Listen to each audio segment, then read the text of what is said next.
Hey everyone, Golden Ninja 3000 here again. Today I'm going to be showing off my completed set of Golden 20th Anniversary Harry Potter minifigures. One of these came in most of the sets released in 2021. The final one came out 2 months later, Quirrell. He was in a Kohl's exclusive set, which is quite odd. But the reasoning for that is actually that he was supposed to be in the set that Snape was in, the Wizard's Chess set, which would have made sense since they faced Quirrell soon after that.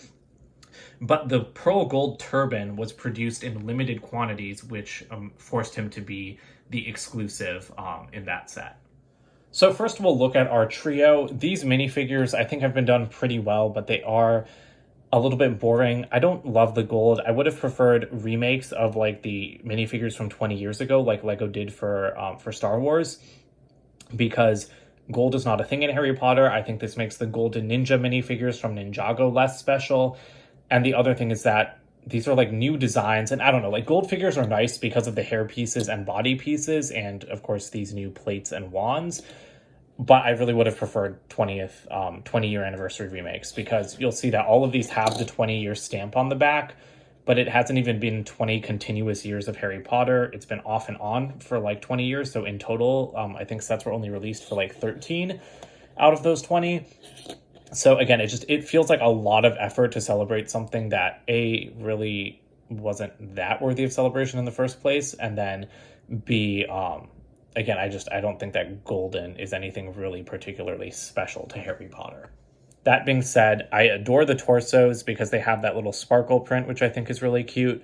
The hair pieces are wonderful. I especially like Hermione's in this, pearl gold, but they don't have alternate faces either. That was actually a little bit surprising to me because I thought they would. I thought that they would just be straight up golden versions of the normal minifigures. Ron is my least favorite, not out of the 6, maybe out of the 6, but definitely out of these 3, just because I think Harry's Harry and Hermione has the more interesting hair color. But again, these are interesting. They just aren't like that awesome. And here are the adults. Out of these, I think that Voldemort is my favorite, and Snape might be my least favorite of the 6, just because why on earth did we get Golden Snape? And for that number, why on earth did we get Golden Quirrell? I mean, I'll let Golden Quirrell slide because he's a very nice figure with that pearl gold turban, but he's also the only one to have a double-sided face if his turban won't come off with it, because he's got Voldemort's face on the back. That is hilarious, and it's like actually got a bit of like metallic gold printing behind it, so I really like that. But I don't understand why we got Quirrell and Snape over someone like McGonagall. Dumbledore is conspicuously absent. I believe that that's because Lego's pulling a Sensei Wu with him. I think that he's going to be in the direct to consumer set coming out in September. But I mean, Snape over McGonagall, no thanks. Again, this isn't that interesting of a figure. They don't have like golden printed legs. Normal Snape has printed legs, so it would have been nice to get like that golden print. His face is just okay. His hairpiece isn't really interesting either. And again, he's just got that same 20-year stamp. So I don't really like him. I really would have preferred a McGonagall, because then at least she would have a golden witch's hat. Voldemort is really nice, though. I love his face printing. He's also the only character with a robe. I don't know if this robe piece has been made in solid gold before, but it's nice to see. And again, he is the only one with like printing down the front, which is very nice as well. And then around the back, he doesn't have printing down the back of the skirt, but he does have the same 20-year stamp.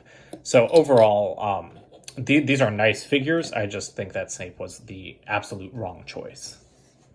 All right, well, that does it for this little collection video. I just wanted to show you guys all 6 of these figures together. I don't want to beat a dead horse, but I don't think that this is really the best option for what Lego could have done for Harry Potter's 20th anniversary. But they're nice nevertheless. We get some very cool pieces. Like I said, the golden wands and the golden minifigure stands are probably my favorite parts of all of these besides the hair pieces. And I hope that if Harry Potter continues for 30 years in total, that we will see some remakes of older figures. I know that they considered it and they didn't go down that path, but I really wish they had, instead of giving us these golden things. And again, the selection of adults doesn't make sense to me, because obviously we should have McGonagall and Dumbledore over Snape and Quirrell. Quirrell, again, he's cool. He was the very first double-sided Lego minifigure 20 years ago, so fine, celebrate him. And he was, kind of the villain of the first Harry Potter book and movie, but there's no reason for Snape to be here over McGonagall. And if we don't get Dumbledore in the direct-to-consumer set, then consider myself furious at Quirrell's inclusion as well. But that's it for today, so don't forget to comment, like.